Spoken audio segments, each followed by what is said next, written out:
शादी को अभी 9 दिन भी नहीं बीते थे। राजा रघुवंशी अपनी नई नवेली दुल्हन सोनम के साथ हनीमून के लिए रवाना हो रहा था। सफर था 2172 किलोमीटर का। लंबा जरूर था, लेकिन नए रिश्ते की शुरुआत में जो जोश और रोमांच होता है वो दोनों की आंखों से झलक रहा था। एयरपोर्ट पहुंचते ही दोनों ने एक प्यारी सी सेल्फी ली और घर वालों के व्हाट्सएप ग्रुप में भेज दी। जैसे ही ये फोटो मां उमा देवी के फोन पर पहुंची, उन्होंने स्क्रीन पर उंगलियां रख रख कर फोटो को झूम किया। एक मां की नजरें कुछ ऐसा ढूंढ रही थीं जो बाकी किसी को नजर नहीं आया। चंद सेकंड में ही उनका चेहरा तमतमा उठा। उन्होंने झटपट बेटे को कॉल लगाया।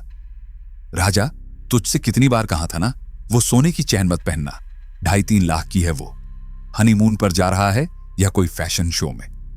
राजा थोड़ा झिझकता हुआ बोला, मां, मैं तो नहीं पहनना चाहता था, लेकिन सोनम ने कहा नई शादी है, थोड़ा अच्छे से रेडी होकर चलते हैं, अच्छे लगेंगे। मना भी किया, पर वो मानने को तैयार ही नहीं हुई। उमा देवी की आवाज चिंता से भारी हो गई थी। बेटा, बाहर घूमने जा रहे हो, ऐसे में कीमती चीजें दिखाना नहीं, छुपाना चाहिए। कोई बुरी नजर लग गई तो क्या करोगे? चैन को बैग में रख ले, सुन रहा है ना? मां की बातों में जो बेचैनी थी वो किसी और को अति सावधानी लग सकती थी, लेकिन एक मां का दिल कुछ अनजाना सा डर महसूस कर रहा था। वो बार बार बेटे को फोन करती रही, सब ठीक है ना, कहां पहुंचे? पर 23 मई 2025 की दोपहर 1:45 पर सोनम से जो आखिरी बातचीत हुई वही आखिरी बन गई। उसके बाद राजा की कोई खबर नहीं मिली। जो मिला वो इंसान नहीं, उसका शव था। जब राजा की लाश घर आई तो पूरे मोहल्ले में मातम छा गया। उमा देवी तड़प तड़प कर बेटे की तस्वीर से लिपट गई। मुझे माफ कर दे राजा, मैंने तुझे मना किया था, लेकिन तुझे बचा नहीं सकी। और फिर 17 दिन बाद जो सच सामने आया उसने सबको अंदर तक हिला दिया। शक की सुई किसी और पर नहीं, उसी सोनम पर टिक गई जिसकी मांग में राजा ने सिंदूर भरा था। उमा देवी कांपती आवाज में मीडिया के सामने आई। मुझे तभी से कुछ अजीब लग रहा था, लेकिन बहू पर उंगली उठाने का हक खुद को नहीं दिया। मेरा बेटा चला गया और अब अगर बहू को कुछ हो जाता तो? लेकिन अब सब कुछ साफ था। यह कोई एक्सीडेंट नहीं था, यह एक प्लान की गई मर्डर थी। अब सवाल सिर्फ एक, क्या सोनम ने अपने पति को मरवाया? और अगर हां तो क्यों? क्या वजह थी जो एक पत्नी ने अपने ही पति को रास्ते से हटाने का फैसला किया? क्या यह महज पैसों का लालच था या इस रिश्ते के पीछे कोई और सच छिपा था? यह कहानी एक कत्ल की नहीं, एक भरोसे के कत्ल की दास्तान है और इसकी परतें अब धीरे धीरे खुलेंगी। बात शुरू होती है रामनवमी के दिन से। इंदौर शहर में मनाया जाने वाला वो त्योहार जो सिर्फ धार्मिक नहीं, सामाजिक भी होता है। इस दिन कई समाजों में शादी की पात्रता सूचियां यानी पत्रिका प्रकाशित होती हैं, जिसमें लड़के लड़कियों के फोटो, उम्र, पढ़ाई, जॉब और फैमिली बैकग्राउंड तक की पूरी जानकारी होती है। उसी पत्रिका में पहली बार राजा रघुवंशी ने सोनम को देखा था। राजा इंदौर का एक 28 साल का नौजवान, लंबा चौड़ा, स्मार्ट और पढ़ा लिखा, अपने पिता के साथ ट्रांसपोर्ट के बिजनेस में काफी एक्टिव। पैसा भी था, रुतबा भी और इज्जत भी। जब राजा की नजर सोनम की तस्वीर पर पड़ी, वो ठिठक गया। लड़की बेहद प्यारी सी थी। तस्वीर के नीचे लिखा था सोनम रघुवंशी, उम्र 25 साल, पढ़ाई पूरी, फैमिली बिजनेस में एचआर की जिम्मेदारी संभालती है। राजा भागा भागा मां के पास गया। मां, ये लड़की देखो, कितनी प्यारी लग रही है, क्या मेरी शादी इससे हो सकती है? मां मुस्कुराई। बेटा, लड़की तो सुंदर है, लेकिन शादी सिर्फ सुंदरता से नहीं होती, बात करनी होगी, समझना होगा। राजा का परिवार सहकार नगर में रहता था। 3 भाई और तीनों का बिजनेस में बड़ा नाम, लेकिन राजा सबसे छोटा था और मां की आंखों का तारा। और फिर वो शादी हुई जो 9 दिन में ही एक रहस्य बन गई। अब पुलिस, मीडिया और जनता सब जानना चाहते हैं, क्या यह वाकई एक सोची समझी साजिश थी? क्या सोनम ने जानबूझकर शादी की थी सिर्फ दौलत के लिए, या इसके पीछे कोई और चेहरा है? इस कहानी में बहुत कुछ बाकी है और हम आगे इसकी हर परत खोलेंगे, सबूतों के साथ, गवाहों के साथ, क्योंकि ये सिर्फ एक वीडियो नहीं, एक ऐसा सच है जिसे जानकर आप भी सोच में पड़ जाएंगे। उमा देवी ने जब तस्वीर देखी तो दिल ही दिल में एक हल्की सी मुस्कान आई। उन्होंने तुरंत अपने बड़े बेटे को बुलाया और बोली, सबको बुलाओ, एक जरूरी बात करनी है। पूरा परिवार हॉल में जमा हुआ। सोनम की तस्वीर और उसकी प्रोफाइल सबको दिखाई गई। सबने तारीफ की। लड़की तो बहुत ही सुशील और समझदार लग रही है। किसी ने कहा चेहरे पर तेज है, तो कोई बोला इतनी पढ़ी लिखी और बिजनेस समझ वाली है, राजा के लिए परफेक्ट है। फिर क्या था। अगले ही दिन सोनम के घर वालों से संपर्क किया गया। फोन उठाया गया। नमस्कार, हम रघुवंशी समाज से बोल रहे हैं। हमारे बेटे राजा के लिए आपकी बेटी सोनम का प्रस्ताव है। हम ट्रांसपोर्ट का काम करते हैं। 3 बेटे हैं। सबसे छोटा राजा बहुत ही सुलझा हुआ, समझदार और मेहनती लड़का है। सामने से जवाब आया, जी नमस्ते, हम भी रघुवंशी समाज से ही हैं। सोनम शुरू से ही हमारे प्लाईवुड बिजनेस में साथ दे रही है। लेन देन, स्टाफ की जिम्मेदारी, सब कुछ वही संभालती है। पढ़ाई भी पूरी है और संस्कारों में भी कोई कमी नहीं। बातों की शुरुआत में ही एक सुकून था। बातचीत धीरे धीरे आगे बढ़ी और दोनों परिवारों ने मिलने का फैसला कर लिया। एक दिन घर में पंडित जी बुलाए गए, कुंडलियां मिलाई गईं, ग्रह नक्षत्र देखे गए। सब कुछ अनुकूल निकला और फिर दोनों तरफ से हां हो गई। अब जो अगला पन्ना खुला वो इस रिश्ते की असली शुरुआत थी। एक ऐसी शुरुआत जिसका अंत किसी ने सोचा तक नहीं था। जब रिश्ते की बात पक्की हुई तो लड़के वालों की ओर से सुझाव आया, थोड़ा वक्त लेते हैं, 1 साल बाद शादी करेंगे तो आराम से तैयारी हो जाएगी। राजा के पापा ने कहा था, बच्चे को भी थोड़ा समय मिलेगा, एक दूसरे को समझ पाएंगे। पर लड़की वालों की सोच थोड़ी अलग थी। जब दोनों को एक दूसरे से कोई ऐतराज नहीं, फिर देर क्यों? रिश्ता अच्छा है तो इसे जल्द निभाना भी अच्छा होगा। यह सब हुआ अक्टूबर 2024 के आसपास। इस बीच समाज के बाकी लोगों से भी राय ली गई, नजदीकी रिश्तेदारों से भी सलाह मशवरा हुआ और फिर तारीख तय हो गई, 11 मई 2025। पंडित जी ने मुहूर्त निकाला और तैयारियां शुरू हो गईं। लड़के वालों ने भी कहा, जब सब तैयार हैं तो अब देर किस बात की। राजा भी तैयार है और हम भी। शादी पूरे शाही अंदाज में हुई। बैंड बाजा, बारात, हल्दी, मेहंदी, डीजे, रिश्तेदारों की चहल पहल, हर चीज जैसे किसी सपने का हिस्सा हो। राजा और सोनम अब पति पत्नी बन चुके थे, लेकिन असली कहानी तो अब शुरू हुई थी। शादी के बस 2-3 दिन ही बीते थे। घर में नई बहू की रौनक थी। सोनम हर किसी को पसंद आ रही थी। खूबसूरत थी, आत्मविश्वासी थी और सबसे बड़ी बात, अपने काम में बेहद स्मार्ट। लेकिन एक दिन सोनम ने अचानक कहा, राजा चलो ना, कहीं घूमने चलते हैं। शादी के बाद थोड़ा वक्त सिर्फ हमारे लिए होना चाहिए। राजा थोड़ा झिझका। अभी तो सब रिश्तेदार आए हुए हैं, कुछ दिन उनके साथ रह लेते हैं, फिर आराम से हनीमून प्लान करेंगे। लेकिन सोनम ने मानो पहले से ही मन में सब तय कर रखा था। उसने मुस्कुराते हुए कहा, हम शिलोंग चलेंगे और वहां से कामाख्या देवी के दर्शन भी करेंगे। राजा चौंक गया। कामाख्या देवी? मैंने कभी नहीं गया वहां और ना ही ऐसा कोई प्लान था। सोनम ने धीमे लेकिन पक्के लहजे में कहा, देखो राजा, शादी के बाद पहला दर्शन बहुत मायने रखता है। एक नई शुरुआत के लिए आशीर्वाद जरूरी होता है और मैं हमेशा से चाहती थी कि मेरा पहला दर्शन वहीं हो। राजा के पास कहने को बहुत कुछ था, लेकिन सोनम की आंखों में एक अजीब सा विश्वास था, जैसे वो सब कुछ पहले से जानती हो। और राजा पहली बार सोनम के लिए कोई चीज नहीं टाल पाया। और यहीं से शुरू हुई वो यात्रा, जो सिर्फ एक ट्रिप नहीं थी, ये एक मोड़ था उस कहानी का जिसका अंत आज भी सवालों में डूबा है। 20 मई 2025 की सुबह दोनों ने हाथ थामा और घर से निकल पड़े। दिलों में उत्साह था और आंखों में एक साथ बिताए पलों के सपने। सबसे पहले पहुंचे असम के गुवाहाटी। वहां से सीधे गए कामाख्या देवी के दर्शन करने। सोनम की ख्वाहिश थी शादी के बाद पहली आस्था की शुरुआत वहीं से हो। दर्शन के बाद दोनों शिलोंग के लिए रवाना हो गए। उधर घर में हर पल फोन की घंटी बज रही थी। मां उमा देवी बार बार कॉल कर रही थी, पूछ रही थी सब ठीक है ना। लेकिन एक बात जो मां को परेशान कर रही थी वो थी राजा की वो तस्वीर, एयरपोर्ट की फोटो, जिसमें उसके गले में भारी सोने की चैन साफ दिख रही थी। उसकी कीमत करीब 2.5 से 3 लाख रुपए। मां ने तुरंत फोन लगाया, राजा मैंने तुझे मना किया था ना, वो चैन मत पहन। अब पहन ही ली है तो बैग में रख ले बेटा, दुनिया वैसी नहीं है जैसी दिखती है। राजा ने हल्की आवाज में जवाब दिया, मां मैं तो पहनना नहीं चाहता था, लेकिन सोनम की जिद थी। कह रही थी नई शादी है, अच्छे लगना चाहिए। मां का दिल बेचैन होता जा रहा था। कुछ था जो उन्हें अंदर से खटक रहा था, लेकिन उन्होंने खुद को समझा लिया।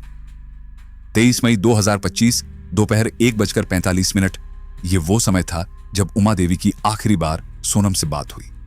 उन्होंने एक ही बात दोहराई, बेटा सब ठीक है ना, राजा ठीक है ना? सोनम ने हां कहा, लेकिन फिर फोन साइलेंट हो गया। ना कोई कॉल उठा, ना कोई मैसेज का जवाब आया। शाम होते होते पूरा परिवार बेचैन हो गया, और जब खबर आई वो किसी भयानक बुरे सपने से कम नहीं थी। राजा अब इस दुनिया में नहीं था। उस एक पल में जैसे जिंदगी थम गई। एक हंसती खेलती नई शुरुआत, एक नया रिश्ता, सब कुछ एक झटके में बिखर गया। 25 मई 2025 की सुबह घर में मातम पसरा था। रोती बिलखती मां, बेबस भाई और हर तरफ एक ही सवाल, आखिर हुआ क्या? उसी सुबह सोनम का भाई गोविंद और राजा का मझला भाई बिपिन हिम्मत जुटाकर निकल पड़े शिलोंग की तरफ। सीधी फ्लाइट ली, इमरजेंसी में पहुंचे उस जगह जहां आखिरी बार राजा को देखा गया था।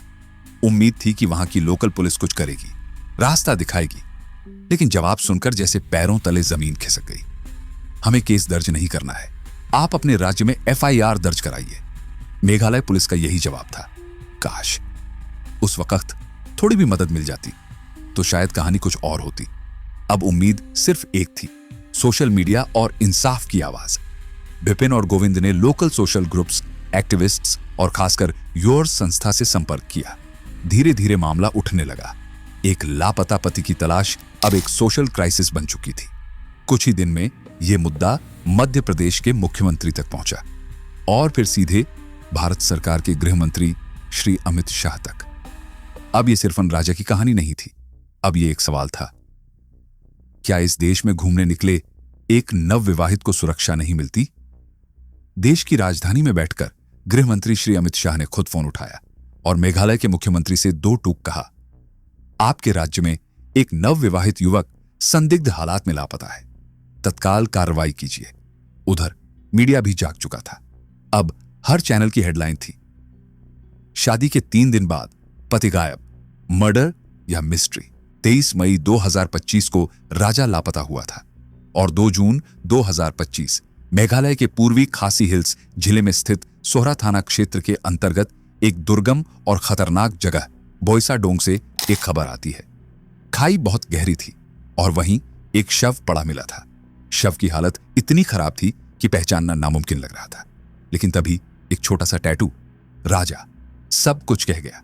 जिस पल यह खबर घर पहुंची, सब कुछ जैसे थम गया। मां का रो रोकर बुरा हाल, भाइयों के चेहरे पर सन्नाटा और पूरे मोहल्ले में एक ही बात, इतनी जल्दी ऐसा कैसे हो गया? लेकिन कहानी यही नहीं रुकी। पुलिस जब घटनास्थल की जांच करती है तो पास ही एक लाल काले रंग की जैकेट, एक सफेद शर्ट और कुछ खून से सने कपड़े मिलते हैं। और जैकेट वही थी जो सोनम ने राजा को शादी के लिए गिफ्ट की थी। शर्ट भी उसकी ही थी।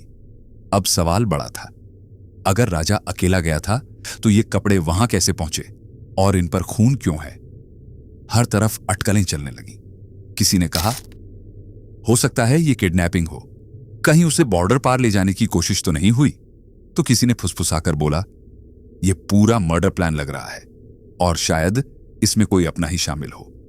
अब तक जिन पुलिस अफसरों ने केस को सिर्फ लापता व्यक्ति मानकर फाइल दबा दी थी, अब वही दौड़ने लगे। एक SIT स्पेशल इन्वेस्टिगेशन टीम का गठन हुआ। जांच में तेजी आई, हर एंगल पर सवाल उठने लगे। सबसे बड़ी बात यह थी कि मीडिया अब इस केस को नेशनल क्राइम मिस्ट्री बता रहा था। जांच की उलझी हुई परतें अब खुलने लगी थीं और उसी दौरान पुलिस का सामना होता है एक बेहद अहम शख्स से, अल्बर्ट पेड से। अल्बर्ट पेशे से टूरिस्ट गाइड था। मेघालय के घने जंगलों, ऊंचे पहाड़ों और टेढ़ी मेढ़ी घाटियों में आने वाले हर सैलानी की आंखों नाक कान वहीं होता था। 23 मई 2025 की सुबह लगभग 10 बजे अल्बर्ट एक टूरिस्ट पॉइंट पर खड़ा था, वही जगह जहां राजा और सोनम को आखिरी बार जिंदा देखा गया था।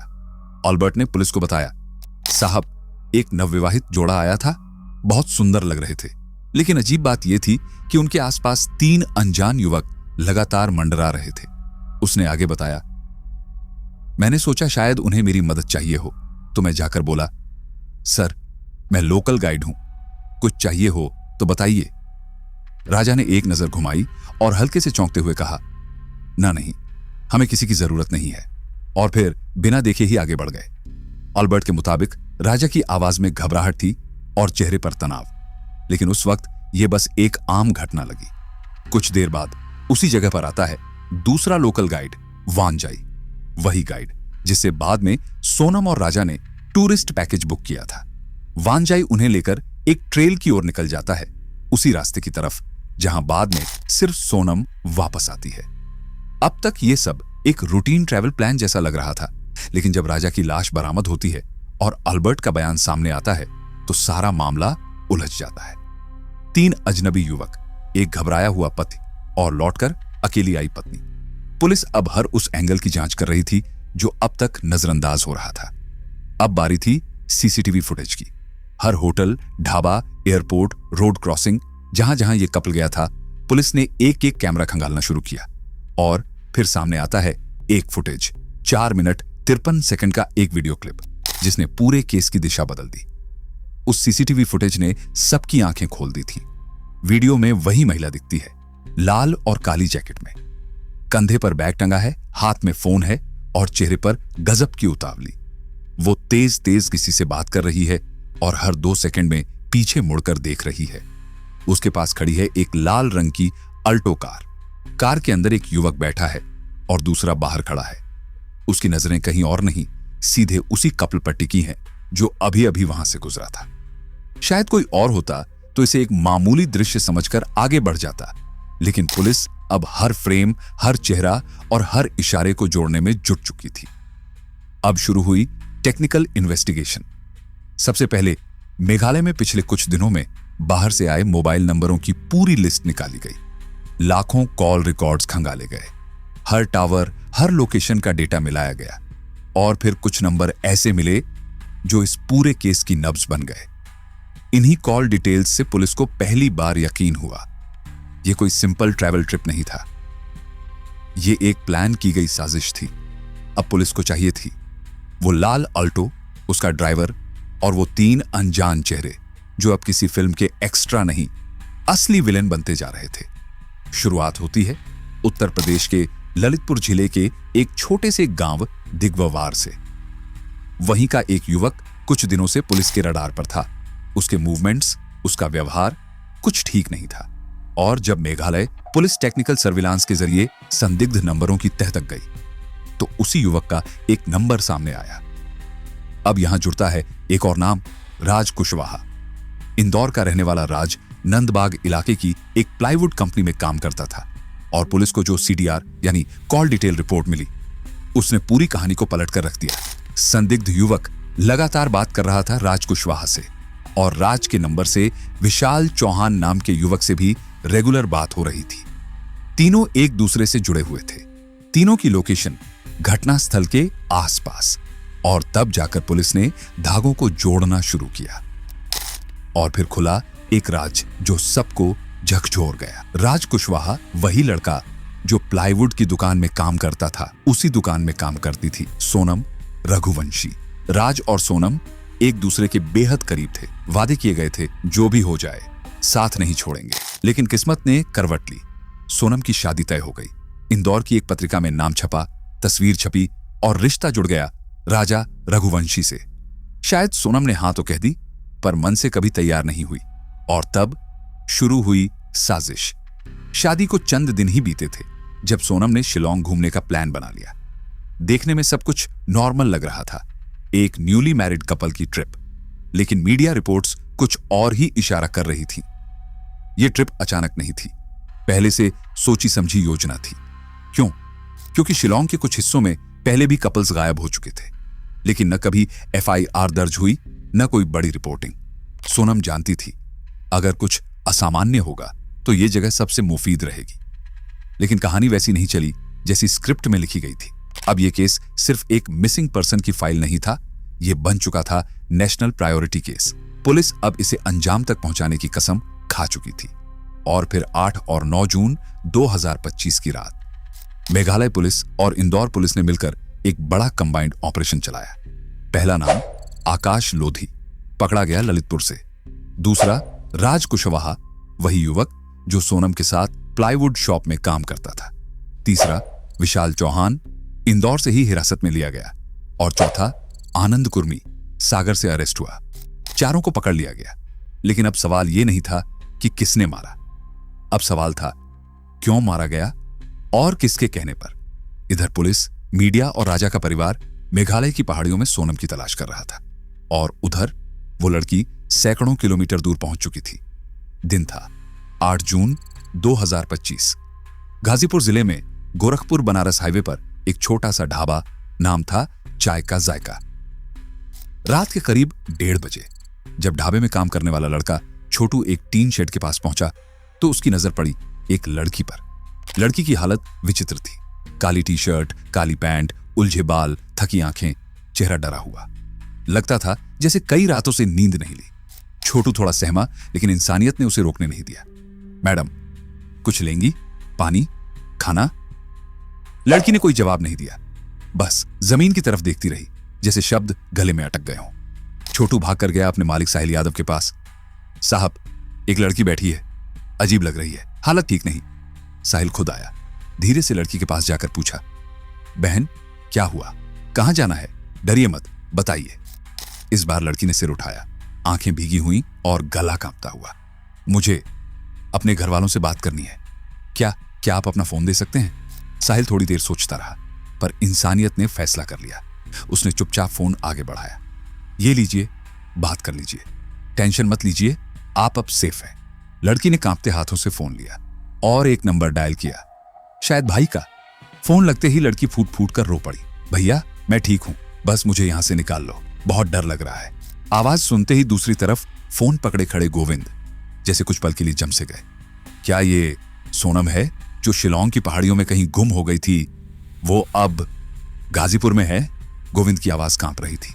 वीडियो कॉल करो, जब तक तुम्हें अपनी आंखों से नहीं देख लूंगा यकीन नहीं होगा। वीडियो कॉल जुड़ते ही स्क्रीन पर वही चेहरा उभरा, उलझे बाल, डरी हुई आंखें और आंसुओं में भीगा चेहरा। हां, वो सोनम ही थी। गोविंद की आंखों से आंसू छलक पड़े। बिना एक सेकंड गंवाए उसने तुरंत इंदौर पुलिस को सूचना दी। फिर क्या था, इंदौर पुलिस ने सीधे संपर्क किया गाजीपुर पुलिस से। सोनम मिल गई है, जिंदा है, डरी हुई है, लेकिन सेफ है। अब यह केस बन चुका था all India high alert case. रात के करीब 3 बजे एक कॉल गया 112 इमरजेंसी सर्विस पर। कुछ ही मिनटों में गाजीपुर पुलिस स्टेशन से अधिकारी मौके पर पहुंचे, लेकिन तब तक सोनम बात करते करते बेहोश हो चुकी थी। पुलिस ने देर न करते हुए उसे जिला अस्पताल में एडमिट कराया। डॉक्टर्स ने तुरंत मेडिकल जांच की। फिर उसे भेजा गया सखी वन स्टॉप सेंटर, जहां महिला सुरक्षा के तहत उसका ध्यान रखा गया। यह सेंटर महर्षि विश्वामित्र मेडिकल कॉलेज परिसर में था, पूरी सुरक्षा और गोपनीयता के साथ।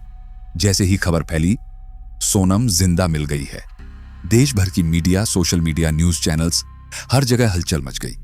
क्योंकि कुछ दिन पहले ही एक खून से सनी लाल काली जैकेट मिलने के बाद लोगों ने मान लिया था सोनम अब इस दुनिया में नहीं है। लेकिन अब जब वो जिंदा मिल गई तो एक नया सवाल लोगों के जहन में उभरा। यह सब क्या था?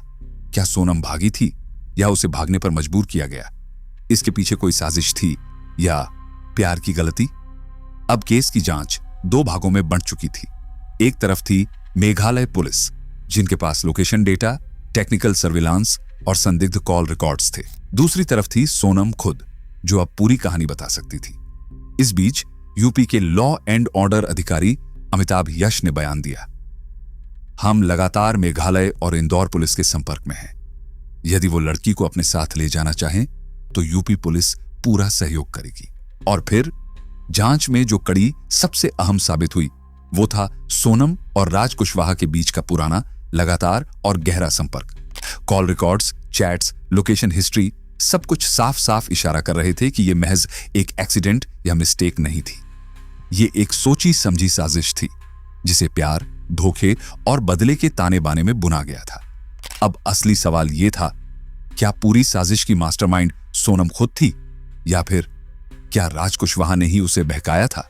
क्या यह एक मर्डर प्लान था जो किसी वजह से अधूरा रह गया, या फिर यह सब एक स्क्रिप्टेड ड्रामा था जिसमें पूरा सिस्टम और सोनम का परिवार तक एक जाल में फंस जाए? जवाब किसी के पास नहीं था, लेकिन शक हर तरफ गहराता जा रहा था। अब तक इस खेल के जितने मोहरे थे राज कुशवाहा, विशाल चौहान, आकाश लोधी और आनंद कुर्मी सब पुलिस की गिरफ्त में आ चुके थे। अब बारी थी पूछताछ की। एक एक परतें खोली जानी थी, एक एक राज को उजागर करना था। लेकिन ठीक उसी वक्त जब उम्मीद थी कि सोनम सब बताएगी, उसने एक नई कहानी शुरू कर दी। बार बार बेहोश हो रही थी, कहती थी, मुझे जबरन यहां लाया गया, मुझे कुछ नहीं पता, मुझे तो बस जहर देकर कहीं फेंक दिया गया। लेकिन अब तक जिस केस में टेक्निकल सबूतों की बाढ़ आ चुकी थी, जिसमें हर लोकेशन पिंग, हर कॉल डिटेल एक अलग कहानी कह रही थी, उसमें सोनम की ये बातें पुलिस को हजम नहीं हुई। शिलोंग से गाजीपुर 1163 किलोमीटर, देश के आधे हिस्से में तुम लापता थी। इतनी लंबी दूरी, और तुम कह रही हो तुम्हें कुछ याद नहीं। अब पुलिस को यकीन हो चुका था, यह कोई जादू नहीं था, यह एक सोच समझकर बना प्लान था। पूरे केस का ताना बाना अब इस सवाल पर टिक गया था, क्या सोनम सिर्फ शिकार थी या शिकारी भी? 23 मई की दोपहर की एक सीसीटीवी फुटेज अब सबके सामने है। 3 लोग और उनके साथ सोनम बेहद नजदीकी में। सिर्फ एक चीज गायब है, राजा रघुवंशी। इस फुटेज ने जांच की दिशा ही बदल दी। पुलिस ने जब सोनम का मोबाइल खंगाला तो वहां 2 नंबर लगातार एक्टिव थे। पहले नंबर की लोकेशन ट्रेस हुई, इंदौर से लिंक मिला। दूसरे नंबर का रिकॉर्ड देखा गया, वो भी इंदौर से जुड़ा। और तभी सामने आया एक नाम, राज कुशवाहा। अब मेघालय पुलिस को शक नहीं, यकीन हो चला था। जिस सोनम को वो अब तक मिसिंग वाइफ मानकर खोज रहे थे, वही अब इस मर्डर मिस्ट्री की सबसे बड़ी साजिशकर्ता लग रही थी। इसी बीच मेघालय पुलिस ने इंदौर पुलिस से संपर्क किया और सारी कहानी रख दी। एक राजा, एक हनीमून, एक कत्ल और एक पत्नी। इंदौर पुलिस ने जैसे ही केस की गहराई में उतरना शुरू किया, राज कुशवाहा समेत तीनों सुपारी किलर धीरे धीरे गिरफ्त में आ गए। और फिर आई वो कहानी जिसने सबको हिला दिया। 23 मई को दिन में ही राजा रघुवंशी की हत्या कर दी गई थी। जगह थी एक सुनसान झरने की ओर जाती ट्रैकिंग पगडंडी। 3000 स्टेप नीचे एक वाटरफॉल था, जहां 4 लोग एक साथ गए थे, सोनम, राजा और वो 3 किलर। एक दिन पहले ही दोस्ती हो चुकी थी। राजा को शायद अब भी शक नहीं था। गुवाहाटी से खरीदा गया एक धारदार चाकू, जिसे दाव कहा जाता है, वो अब इस प्लान का आखिरी हिस्सा बनने वाला था। वो जगह सुनसान थी, आसपास कोई नहीं था। और फिर अचानक hate him, hate him, Sonam की चीख जंगल की दीवारों से टकराई और अगले ही पल एक सुपारी किलर ने पीछे से राजा के सिर पर वार किया। फिर दूसरा वार सामने से और राजा गिर पड़ा। खून के छींटे हत्यारे की जैकेट पर आ गिरे। वो डर गया, भाई अब इस जैकेट में ऊपर कैसे जाऊं, लोग देखेंगे। उसने वो जैकेट उतारी और राजा की लाश के पास फेंक दी। अब सवाल था, पहने क्या? तभी सोनम ने अपना रेनकोट उसे पकड़ा दिया। उसने जल्दी से पहन लिया, लेकिन जैसे ही रेनकोट पहना, देखा कि उस पर भी खून के छींटे थे। अब वो समझ गया था, शायद आजादी का ये रास्ता खून से लथपथ है। अब आप सोचिए, कोई पत्नी जो अपने पति के साथ हनीमून ट्रिप पर है, वो कैसे किसी को साथ लेकर इस हद तक जा सकती है? क्या सिर्फ प्यार में पागल होना काफी है किसी की जान लेने के लिए? या फिर यह साजिश पहले से ही प्लान थी? हर स्टेप, हर बहाना एक स्क्रिप्ट का हिस्सा। शायद जब वो हमला हुआ तो खून की बौछार चारों तरफ उड़ी थी, और जब पुलिस को रेनकोट पर खून के निशान मिले तो यही बात साफ हो गई कि सोनम कहीं दूर नहीं, राजा रघुवंशी के बेहद करीब थी। अब क्योंकि रेनकोट भी एक सबूत बन चुका था, कातिलों ने चाल चली। 6 किलोमीटर दूर जाकर वो रेनकोट फेंक दिया गया ताकि पुलिस गुमराह हो जाए। इसके बाद तीनों सुपारी किलर वहां से निकल लिए, गुवाहाटी पहुंचे और फिर अलग अलग रास्तों से अपने ठिकानों की ओर रवाना हो गए। यही थी उनकी आखिरी मुलाकात। और फिर उसी रात सोनम भी वहां से खिसक गई, सीधे इंदौर पहुंच गई।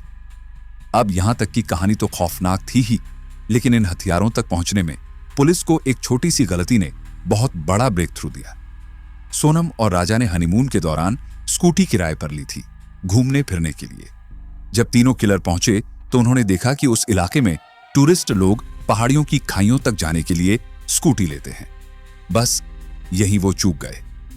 कातिलों में से एक ने भी स्कूटी किराए पर लेने की कोशिश की। अब आप जानते हैं, किसी भी जगह स्कूटी किराए पर लेने के लिए आईडी कार्ड देना जरूरी होता है, और उनके पास कोई फेक डॉक्यूमेंट था नहीं। गलती से उसने अपना असली आधार कार्ड और उसकी फोटो कॉपी थमा दी। बस यही भूल उनकी सबसे बड़ी पहचान बन गई। जब पुलिस ने गहराई से तफ्तीश शुरू की तो उन्होंने उन चुनिंदा दुकानों से पूछताछ की जो टूरिस्ट्स को स्कूटी किराए पर देते हैं। अधिक वक्त नहीं लगा। 23 मई से एक दिन पहले यानी 22 मई को 3 लड़कों ने एक साथ स्कूटी ली थी। दुकानदार ने उनके दस्तावेज संभाल कर रखे थे। आईडी कार्ड से नाम निकला और साथ ही पता भी इंदौर का। बस यहीं से पुलिस को चेहरा भी मिला और पहचान भी, आईडी कार्ड और कॉल डिटेल्स। अब दोनों में कनेक्शन साफ दिखने लगा था। इसी कड़ी को पकड़ते हुए पुलिस एक एक कर चारों को गिरफ्तार करने में सफल हो गई। सोनम को अब लग चुका था कि खेल खत्म हो चुका है और इसीलिए 9 जून की रात वो खुद एक ढाबे पर जा पहुंची और वहीं पुलिस के हत्थे चढ़ गई। अब इस केस को जिस नाम से फाइल किया गया वो नाम था ऑपरेशन हनीमून, क्योंकि यह हत्या एक ऐसे हनीमून के दौरान हुई थी जहां प्रेम और घृणा दोनों साथ थे। सोनम और राजा अपने शादी के पहले ट्रिप पर निकले थे, लेकिन एक जिंदा लौट आया और दूसरा लाश बनकर भी नहीं लौटा। जो मिसिंग थी वही अब सबसे बड़ा सवाल बन गई थी। ऑपरेशन हनीमून 9 जून की रात सोनम की गिरफ्तारी के साथ एक मोड़ पर पहुंचा जहां सच्चाई अब मुंह छुपा नहीं सकती थी। लेकिन इसी जांच के बीच एक और सवाल उठ खड़ा हुआ। क्या सोनम को यह शादी मंजूर नहीं थी? अगर वो सच में राज कुशवाहा से प्यार करती थी तो क्या उसके पास और कोई रास्ता नहीं था? क्यों नहीं वो अपने घर से भाग गई? क्यों नहीं उसने अपने मां बाप से कहा, मैं इस लड़के से शादी नहीं करूंगी? अगर वो राज से इतनी मोहब्बत करती थी तो फिर राजा रघुवंशी से शादी क्यों की? ये सवाल आज हर किसी के जहन में घूम रहा है। इसका जवाब राजा रघुवंशी के घर वालों ने एक दमदार इल्जाम के जरिए दिया। उन्होंने कहा, सोनम ने यह शादी मोहब्बत से नहीं, मंगल दोष मिटाने के लिए की थी। सोनम और राजा दोनों मांगलिक थे। ज्योतिष कहता है कि अगर 2 मांगलिक एक दूसरे से शादी करें तो दोष कम हो जाता है, लेकिन अगर एक मांगलिक किसी गैर मांगलिक से शादी करे तो उसकी उम्र भी घट सकती है, जान भी जा सकती है। बस इसी सोच के साथ सोनम ने राजा रघुवंशी से शादी करना मंजूर किया। उसे पता था, राजा से शादी कर लूंगी तो मेरा मंगल दोष उतर जाएगा और फिर मैं राज कुशवाहा से शादी कर सकूंगी बिना किसी खतरे के। 11 मई को शादी हुई। 11, 12, 13 सिर्फ 3 दिन ससुराल में रही सोनम। 3 दिन की दुल्हन थी वो उस घर में। 14 मई को वो मायके लौट गई और फिर कभी वापसी नहीं की। 18 तारीख को उसने कहा, मैंने हनीमून के लिए टिकट बुक कर लिया है। 20 मई को सोनम अपने मायके से सीधे इंदौर एयरपोर्ट पहुंचती है, राजा अपने घर से। फिर दोनों फ्लाइट पकड़ते हैं, बेंगलुरु होते हुए गुवाहाटी पहुंचते हैं। लेकिन अब सच्चाई यह है कि राजा के लिए यह सफर सिर्फ हनीमून नहीं था, बल्कि जिंदगी का आखिरी सफर था। क्योंकि जैसे ही सोनम 14 को मायके पहुंची, राज कुशवाहा से मिलती है और वहीं से शुरू होती है ये डरावनी साजिश। 14, 15 और 16 3 दिन में पूरा प्लान तैयार कर लिया गया। 17 मई को तीनों सुपारी किलर निकाले गए इंदौर से और वो भी गुवाहाटी होते हुए मेघालय पहुंच गए। सोनम का इरादा एकदम साफ था, पहले राजा से शादी करूं, मंगल दोष उतर जाए, फिर उसे रास्ते से हटा दूं ताकि राज कुशवाहा की जान पर कोई संकट ना हो। और उसके दिल में एक और प्लान चल रहा था, अगर राजा रघुवंशी की मौत हो जाए तो वो विधवा कहलाएगी, फिर मेरे घर वाले राज कुशवाहा से शादी करने से नहीं रोकेंगे। उसने सोचा होगा, एक विधवा की शादी तो वैसे भी मुश्किल होती है और यहां एक लड़का तैयार बैठा है, तो दोनों मिशन पूरे हो जाएंगे। एक मंगल दोष हटाना और दूसरा प्रेमी से शादी करना। लेकिन कुदरत के पास शायद एक अलग स्क्रिप्ट थी। राजा मारा गया, राज कुशवाहा भी अब हमेशा के लिए छिन गया और सोनम वो खुद अब जेल में है। जिस खेल को वो जीतने निकली थी वो खुद चेकमेट हो गई। हाथ कुछ नहीं आया, कहानी खत्म नहीं हुई। ये एक आईना है हमारे समाज के लिए, जहां इंसानियत, प्यार और लोभ एक ही कहानी में एक दूसरे का खून करते हैं। क्या आपको लगता है मंगल दोष सच में जान ले सकता है, या ये सब सिर्फ इंसानी लालच की एक और चाल थी? कमेंट में जरूर बताएं आपकी राय क्या है। अगर इस कहानी ने आपको हिला दिया तो वीडियो को शेयर कीजिए और चैनल को सब्सक्राइब करना मत भूलिए, क्योंकि रिवीलिंग आइज हर उस परत को खोलेगा जो दूसरों से छुपाई गई है। मिलते हैं अगली कहानी में एक और बेनकाब हकीकत के साथ।